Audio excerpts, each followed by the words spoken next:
आज की क्लास कम और एक कहानी ज्यादा होने वाली है।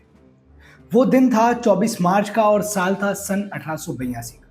डॉक्टर रॉबर्ट कोच ने पहली बार दुनिया को बताया कि माइकोबैक्टीरियम ट्यूबरकुलोसिस ही वह जर्म है जिसकी वजह से लोगों की जान जा रही है। दरअसल सन 1882 के आसपास यूएस में हर 7 में से एक व्यक्ति की मौत हो रही थी, जिसका कारण किसी को नहीं पता था।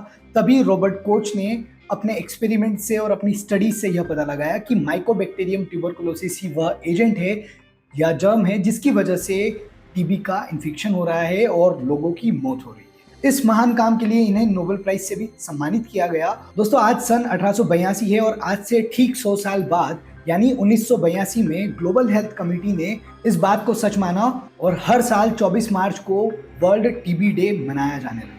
टीबी के बारे में जानने से ज्यादा इंपॉर्टेंट है टीबी के इतिहास के बारे में जानना, क्योंकि टीबी को पहले अलग अलग नामों से भी जाना जाता था और उसके पीछे कुछ कारण शामिल थे।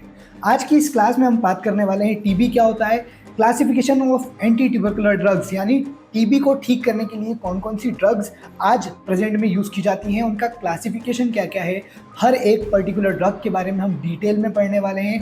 डॉट्स थेरेपी क्या होता है, उसके साइड इफेक्ट्स क्या होते हैं, कौन सी मेडिसिन के क्या साइड इफेक्ट होते हैं, कितनी दी जाना चाहिए, और सारी कॉम्पिटिटिव नर्सिंग, पैरामेडिकल, मेडिकल या फार्मेसी की एग्जाम्स के लिए यह वीडियो होने वाली है 100% बेनिफिशियल। तो अगर आप इस चैनल पर नए हैं तो हमारे चैनल प्रयास एकेडमी यूट्यूब चैनल को सब्सक्राइब कर सकते हैं, और अगर अच्छा लगे हमारा कंटेंट तो अपने दोस्तों के साथ भी शेयर कर सकते हैं। बिना आपका समय गवाए शुरू करते हैं हिस्ट्री ऑफ टीबी, जो कि बहुत इंपॉर्टेंट है। क्या आप जानते हैं कि टीबी को एंशियंट ग्रीक वर्ड में थीसिस के नाम से जाना जाता था, वहीं लेटिन में उसको टेब्स के नाम से जानते थे। दोस्तों, मिडिल एज आते आते जो हेल्थ केयर प्रोवाइडर्स हैं, अगर किसी को नेक या लिम्फ नोड का टीबी हुआ तो उसे स्क्रोफुला नाम से बोलने लगे। फिर धीरे धीरे सन 1700 तक टीबी का नाम द व्हाइट प्लेग रख दिया गया, यानी व्हाइट प्लेग के नाम से या सफेद महामारी के नाम से भी टीबी को जाने जाना लगा। फिर सन 1834 में जॉन स्कॉनलेन 1834 में जॉन स्कॉनलेन ने नाम दिया टीबी, यानी ट्यूबरकुलोसिस। फिर 1909 में क्लेमेंस वॉन पिरकेट सर ने क्या कहा कि लेटेंट टीबी इन्फेक्शन भी कोई चीज होती है, यानी किसी के अंदर इनएक्टिव फॉर्म में टीबी का बैक्टीरिया है तो उसे लेटेंट टीबी इन्फेक्शन है, जिसे पहली बार सर क्लेमेन वॉन पिरकेट ने 1909 में दुनिया को बताया। दोस्तों, आज भी टीबी के अलग अलग नाम प्रचलित हैं, जैसे कौन सी लोकेशन पर है। अगर लंग्स में हो रही है तो पल्मोनरी ट्यूबरकुलोसिस, अगर लंग्स के बाहर या फिर हमारी स्पाइनल कॉर्ड में हो रही है, हमारे ब्रेन में हो रही है, तो उनको एक्स्ट्रा पल्मोनरी ट्यूबरकुलोसिस के नाम से जानते हैं। दोस्तों, आप जानते हैं कि सन 1600 से 1800 के दशक में 25% मौत टीबी की वजह से होती थी, यानी कोविड और जो हम आज चीजें देखते हैं वह टीबी के सामने कुछ भी नहीं थी। टीबी इतनी गंभीर बीमारी हुआ करती थी जो कि एक साथ पूरे देश को हिला कर रख देती। तो चलिए शुरू करते हैं उसी टीबी के बारे में। दोस्तों, टीबी एक बैक्टीरियल इन्फेक्शन माइकोबैक्टीरियम ट्यूबरकुलोसिस के नाम से होती है, जो कि हाईली कॉन्टेजियस डिसीज मानी जाती है, यानी एक व्यक्ति से दूसरे व्यक्ति में बहुत इजीली ट्रांसफर हो सकती है। अब यह जो संक्रमण है यह ड्रॉपलेट के माध्यम से, यानी संक्रमित व्यक्ति यदि खुले में खांसता है, छींकता है, तो उससे जो ड्रॉपलेट्स निकलती है वह हेल्दी व्यक्ति या फिर रिस्क वाला व्यक्ति जब इनहेल कर लेता है तो उसकी बॉडी में भी टीबी का इन्फेक्शन हो जाता है। दोस्तों, टीबी के लक्षण और इनके ऊपर तो हम एक अलग से वीडियो बनाएंगे। आज का हमारा मेन पॉइंट ऑफ व्यू था फार्माकोलॉजी के हिसाब से, तो चलिए शुरू करते हैं classification of anti tubercular drugs. दोस्तों, एंटी ट्यूबरकुलर ड्रग्स को मेनली 2 कैटेगरीज में बांटा गया है, फर्स्ट लाइन ड्रग्स यानी प्रथम पंक्ति की दवाएं और सेकंड लाइन ड्रग्स यानी द्वितीय पंक्ति की दवाएं। दोस्तों, फर्स्ट लाइन ड्रग्स और सेकंड लाइन ड्रग्स दोनों में अलग अलग ड्रग्स पड़ते हैं, जिसमें शामिल है आइसोनियाजिड, जिसे आईएनएच के नाम से जाना जाता है, रिफाम्पसिन, जिसे आरआईएफ के नाम से लिखते हैं, इथाम्ब्यूटोल, जिसे ईएमबी के नाम से लिखते हैं, पायराजिनामाइड, जिसे पीजेडए के नाम से लिखते हैं, और स्ट्रेप्टोमाइसिन, जिसे एसएम लिखते हैं। दोस्तों, यह 5 मेन ड्रग्स होती है जिसे हम फर्स्ट लाइन ड्रग्स कहते हैं। अब आइए हम देख लेते हैं सेकंड लाइन ड्रग्स में।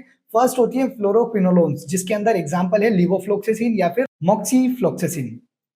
सेकंड है कानामाइसिन, अमिकासिन और एथियोनामाइड और साइक्लोसेरिन और बेडाक्विलिन। दोस्तों, फर्स्ट लाइन ड्रग्स जो है वह हमेशा फर्स्ट प्रेफरेंस ड्रग्स मानी जाती हैं। जिन पेशेंट्स के अंदर यह ड्रग्स काम नहीं करती है या फिर यह ड्रग्स उनकी बॉडी अडाप्ट नहीं कर पाती है तो उन्हें सेकंड लाइन ड्रग्स दी जाती हैं। दोस्तों चलिए शुरू करते हैं फर्स्ट लाइन ड्रग्स से। दोस्तों फर्स्ट लाइन ड्रग्स को याद रखने के लिए आप एक ट्रिक है PRISE, जिसे आप ट्रिक से भी याद रख सकते हैं। P से पायराजिनामाइड, रिफाम्सिन, I से आइसोनियाजिड, S से स्ट्रेप्टोमाइसिन और E से इथाम्ब्यूटोल। तो चलिए शुरू करते हैं आइसोनियाजिड से। अब दोस्तों आइसोनियाजिड का मैकेनिज्म ऑफ एक्शन यानी क्रिया का तरीका क्या होता है? It inhibits mycolic acid synthesis, a key component of the mycobacterial cell wall leading to bacterial death। दोस्तों जो माइकोबैक्टीरियम ट्यूबरकुलोसिस का जो बैक्टीरिया होता है उसकी सेल वॉल में एक बहुत इंपॉर्टेंट एसिड होता है जिसे माइकोलिक एसिड कहा जाता है, जिसकी वजह से बैक्टीरिया जिंदा रहता है। अगर आइसोनियाजिड उसे देंगे तो यह माइकोलिक एसिड के सिंथेसिस को ही रोक देता है। जब माइकोलिक एसिड सिंथेसिस रुक जाएगा तो अल्टीमेटली बैक्टीरिया की डेथ हो जाएगी। इसका डोज होता है दोस्तों 5 mg पर केजी पर डे और इसका मैक्सिमम डोज होता है 300 mg पर डे। इससे ज्यादा इसका डोज नहीं देना होता है। अब इसकी फार्माकोकाइनेटिक्स यानी इसकी जो ड्रग्स हैं वह एब्जॉर्ब कैसे होती हैं और कैसे काम करती हैं। It is well absorbed orally, यानी इसको अगर ओरली देंगे तो भी बहुत अच्छे से एब्जॉर्ब होगी। इट पेनिट्रेट CSF, यह सेरेब्रोस्पाइनल फ्लूइड को पेनिट्रेट कर देता है, यानी अगर किसी को मेनिंजाइटिस वाला टीबी हुआ है तो उसके लिए भी यह इफेक्टिव ड्रग मानी जाती है। It is metabolised in liver by acetylation, यानी लिवर के अंदर इसका मेटाबॉलिज्म होता है जो प्रक्रिया कहलाती है एसिटिलेशन।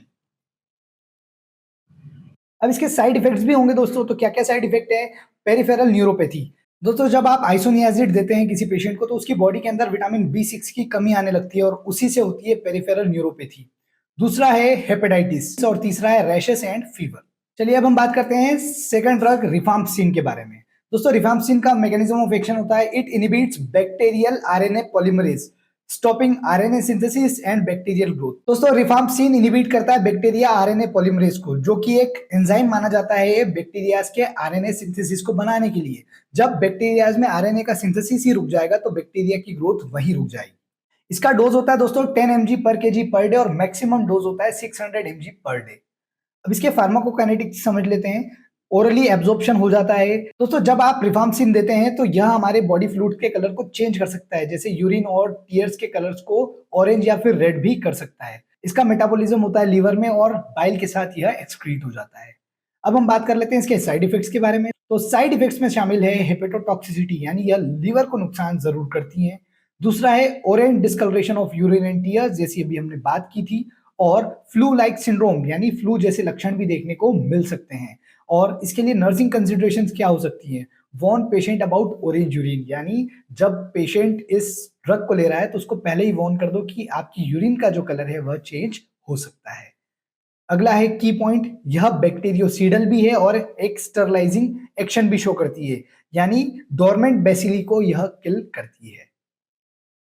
चलिए अब हम बात कर लेते हैं इथाम्ब्यूटोल के बारे में। इथाम्ब्यूटोल, इसका मैकेनिज्म ऑफ एक्शन है it inhibits arabinosyl transferase, disturbing cell wall synthesis. दोस्तों जो माइकोबैक्टीरियम ट्यूबरकुलोसिस है उसकी सेल वॉल को बनाने के लिए एक एंजाइम की सख्त जरूरत होती है जिसका नाम होता है अराबिनोसिल ट्रांसफेरेज। अब यह इथाम्ब्यूटोल जाकर अराबिनोसिल ट्रांसफेरेज को ही इनहिबिट कर देती है, जिस वजह से बैक्टीरिया का सेल वॉल नहीं बन पाता है और बैक्टीरिया की डेथ होने लगती है। चलिए अब हम इसके डोज की बात कर लेते हैं। 15 से 25 mg पर केजी पर डे हमको इथाम्ब्यूटोल देना है। उसके बाद इसका pharmacokinetic, it is well absorbed and excreted via kidneys. अब इसके साइड इफेक्ट्स क्या क्या हैं? दोस्तों ऑप्टिक न्यूराइटिस यानी विजन लॉस या फिर कलर ब्लाइंडनेस भी हो सकता है। अब इसके नर्सिंग कंसिडरेशन क्या होंगे? अब इसका कलर विजन टेस्ट पहले ही कर लो और थेरेपी के बाद भी कर लो। इसके की पॉइंट्स क्या है? It is a bacteriostatic that prevent resistance to other drugs. अब हम बात कर लेते हैं पायराजिनामाइड की। अब pyrazinamide disturb mycobacterial cell membrane and energy production. दोस्तों यह ड्रग्स एसिडिक पीएच में एक्टिवली काम करती है, यानी मैक्रोफेजेस के अंदर जाकर माइकोबैक्टीरियम की सेल मेम्ब्रेन को ही डैमेज कर देती है और जिस वजह से यह एंटी ट्यूबरकुलोर ड्रग्स में सबसे फेवरेट ड्रग मानी जाती है। दोस्तों दोस्तों इसका डोज 20 से 25 mg पर केजी दिया जा सकता है। अब इसके फार्माकोकाइनेटिक्स देखें, गुड ओरली एब्जॉर्प्शन और CSF को भी यह पेनिट्रेट करती हैं। अब इसके साइड इफेक्ट्स में शामिल है हाइपर यूरिसेमिया, यानी गट अर्थराइटिस, यानी गठियावादी भी इसके साइड इफेक्ट्स के रूप में मिल सकता है। दूसरा है हेपेटोटॉक्सिसिटी, यानी यह लीवर को नुकसान भी पहुंचाती है। अब नर्सिंग कंसिडरेशन क्या रहेगा?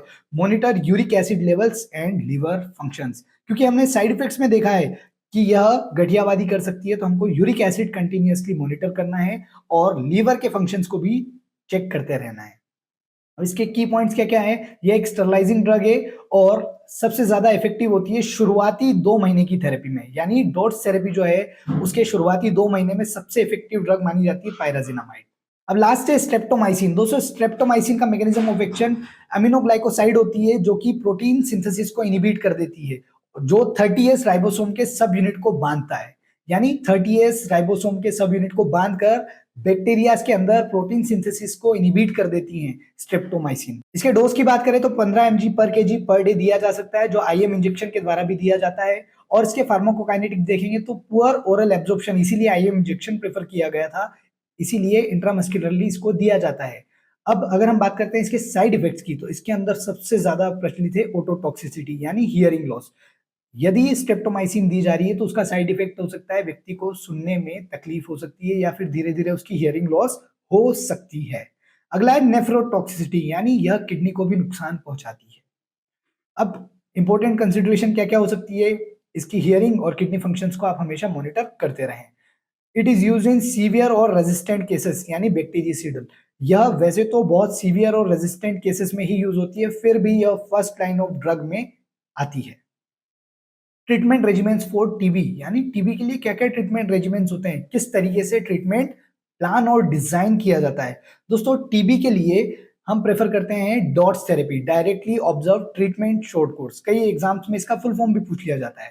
अब डॉट्स थेरेपी में इंटेंसिव फेज यानी शुरुआती फेज होता है 2 महीने का, जिसमें आईएनएच यानी आइसोनियाजिड, आरआईएफ यानी रिफाम्पिसिन, पीजेडए यानी पायराजिनामाइड और ईएमबी इथाम्ब्यूटोल।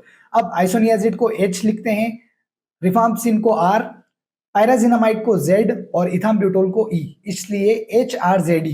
तो आपको याद रखना है इंटेंसिव फेज जो कि शुरुआती 2 महीने का होता है, जिसमें एच आर जेड ई ड्रग्स दी जाती हैं। फिर अगला होता है कंटिन्यूएशन फेज, जो बचे हुए 4 महीने हैं उसे हम कंटिन्यूएशन फेज कहते हैं और इसमें हम आइसोनियाजिड और रिफाम्पिसिन यानी एच और आर को कंटिन्यू रखते हैं। दोस्तों, ड्रग रेजिस्टेंस टीबी, अब वो तो हो गया फर्स्ट लाइन ड्रग्स। अब ड्रग रेजिस्टेंस टीबी यानी ऐसा टीबी जिसमें फर्स्ट लाइन ड्रग जो है वह रेजिस्टेंस हो चुकी है, इसे हम बोलते हैं एमडीआर टीबी यानी मल्टीपल ड्रग रेजिस्टेंस टीबी। दोस्तों, अगला है ड्रग रेजिस्टेंस टीबी, जिसे हम एमडीआर टीबी भी कहते हैं यानी मल्टी ड्रग रेजिस्टेंस टीबी। ऐसा टीबी जिसमें आइसोनियाजिड और रिफाम्पिसिन से व्यक्ति को रेजिस्टेंस हो गया हो। अब एक्सडीआर टीबी यानी extensively drug resistance TB. MDR TB तो है ही है और इसके साथ में फ्लोरोक्विनोलोन्स और इंजेक्टेबल ड्रग से भी रेजिस्टेंस हो गया, क्योंकि हमने फ्लोरोक्विनोलोन्स को पढ़ा था कि यह सेकंड लाइन में आती है। अब ऐसे व्यक्ति जैसे फर्स्ट लाइन की ड्रग जैसे आइसोनियाजिड और रिफाम्पिसिन के साथ तो रेजिस्टेंस है ही है, ऐसे व्यक्ति को फ्लोरोक्विनोलोन्स यानी सेकंड लाइन ड्रग्स के साथ भी रेजिस्टेंस हो जाए, उसे हम एक्सडीआर टीबी यानी एक्सटेंसिवली ड्रग रेजिस्टेंस टीबी कहते हैं। अब ये सवाल तो आपका ये भी होगा कि अब ऐसे लोगों को ट्रीटमेंट में क्या दिया जाए। तो दोस्तों, इसके लिए सेकंड लाइन की ड्रग्स तो यूज की जाती है, साथ में कुछ नई ड्रग्स जैसे बेडाक्विलिन और डिलामेनिड जैसी ड्रग्स का इस्तेमाल किया जाता है एक्सटेंसिवली ड्रग रेजिस्टेंस टीबी के ट्रीटमेंट के लिए। अब इंपॉर्टेंट थिंग्स टू नो, यानी बहुत इंपॉर्टेंट चीजें जो आपको पता होना चाहिए। अब इसके अंदर क्या क्या चीजें पता होना चाहिए भैया? पहला, पेशेंट एजुकेशन, यानी पेशेंट को क्या क्या बताएंगे। Take drugs on empty stomach 1 hour before और 2 आवर्स आफ्टर मील, यानी यह जो टीबी की ड्रग्स हैं इनको खाली पेट लेना है 1 घंटे पहले खाना खाने के या फिर खाना खाने के 2 घंटे के बाद में। दूसरा है complete full course to prevent resistance, इस कोर्स को पूरा ले ताकि रेजिस्टेंस ना हो। और मॉनिटरिंग, आपको क्या क्या चीजें मॉनिटर करना है? लीवर फंक्शन टेस्ट जैसे एलएफटी, आइसोनियाजिड, रिफाम्पिसिन और पायराजिनामाइड, क्योंकि हमने देखा था यह लीवर को नुकसान पहुंचा रही थी। विजन टेस्ट करवाना है इथाम्ब्यूटोल के लिए और हियरिंग और किडनी टेस्ट करवाना है स्ट्रेप्टोमाइसिन के लिए, क्योंकि इन सभी के साइड इफेक्ट्स हम पढ़ चुके हैं।